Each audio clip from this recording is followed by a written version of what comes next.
4-2-3-1 Manchester United predicted lineup with Atalanta. Manchester United fans planning second major Glazers out protest ahead of Liverpool fixture. Zinedine Zidane is said to have told Manchester United that he is holding out for the France job amid reports he received a phone call from the Red Devils during the international break.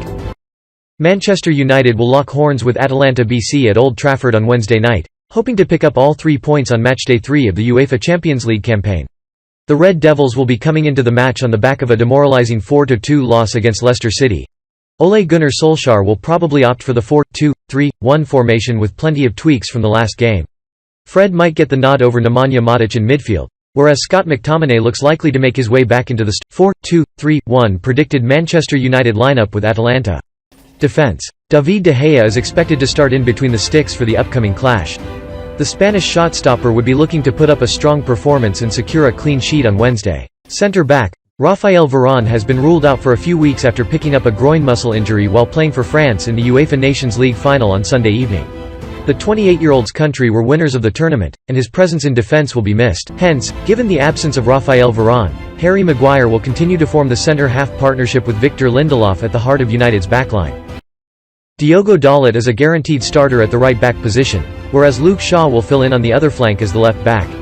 The duo would be expected to stay compact and keep their shape defensively. Midfield. Fred is expected to start over Nemanja Matic in the defensive midfield position, whereas Scott McTominay will slot in as the central midfielder. Bruno Fernandes remains a surefire starter for Manchester United this week, and it'll be an understatement to say the Red Devils will be highly dependent on the Portugal international's creative work if they wish to pick up a win on Wednesday. Paul Pogba and Mason Greenwood will take up the wide positions, playing on the left and right wing respectively. Jadon Sancho will have to settle for a place on the bench, but he could be brought on in the second half of the contest if needed. Attack. Cristiano Ronaldo is expected to lead the line for Manchester United in midweek. The 36-year-old striker's adept movement in front of the goal could cause a lot of trouble for the Atalanta defence that has conceded 6 goals in their last 3 league matches. Marcus Rashford could be in line for his first minutes on the European stage since Manchester United's Europa League final against Villarreal. Manchester United fans planning second major Glazers out protest ahead of Liverpool fixture. Manchester United fear there may be another fan protest at this weekend's huge Premier League clash with bitter rivals Liverpool. Fans made their feelings known last May as 10,000 fans descended on Old Trafford ahead of a Premier League game with Liverpool, eventually causing the fixture to be abandoned. And United have been put on red alert as there is a growing sense that another such protest is imminent. The club have been in contact with local authorities including the Greater Manchester Police to ensure the game goes ahead with little to. The club and police came in for major criticism for May's unsavoury scenes, with fans managing to break through security measures with relative ease. Despite it being public knowledge the protest was occurring, the stewards and police were severely outnumbered and therefore ultimately had their hands tied. The protests centered around the doomed European Super League plans and the controversial ownership of the Glazer family. Despite the owner spending a large chunk of money over the summer on new arrivals Raphael Varane, Jadon Sancho and Cristiano Ronaldo, fans will never accept the Glazers. The hatred stems from the very way they bought the club, taking out huge loans to buy shares that they then leveraged back on the club, leaving United in crippling debt.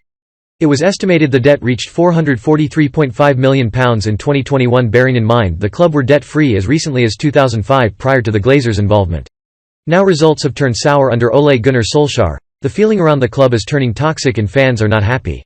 Causing the biggest game in English football to be abandoned for a second time in 2 seasons would send out a strong message to the ownership, but it remains to be. Zinedine Zidane is said to have told Manchester United that he is holding out for the France job amid reports he received a phone call from the Red Devils during the international break. Manchester United reportedly reached out to Zinedine Zidane to discuss his availability. Zinedine Zidane is said to have told Manchester United that he is holding out for the France job amid reports he received a phone call from the Red Devils during the international break. Intriguing developments emerged from Spain last night, speculating that Zidane's phone has been ringing on a number of occasions in recent weeks and it's now just United that are in. The Frenchman has been unemployed since he left Real Madrid at the end of last season following his swift return to the club in 2019. Zidane has been keeping himself busy upon his departure from the Bernabeu though, holding in Ibiza with his wife Veronique while also watching his son Luca play for Rayo Vallecano. After a number of intense years at the helm in the Spanish capital, Zidane is understood to be in no rush to return to management. His break after stepping down as Real Madrid boss in 2018 was cut short quickly after Florentino Perez pleaded with him to return to the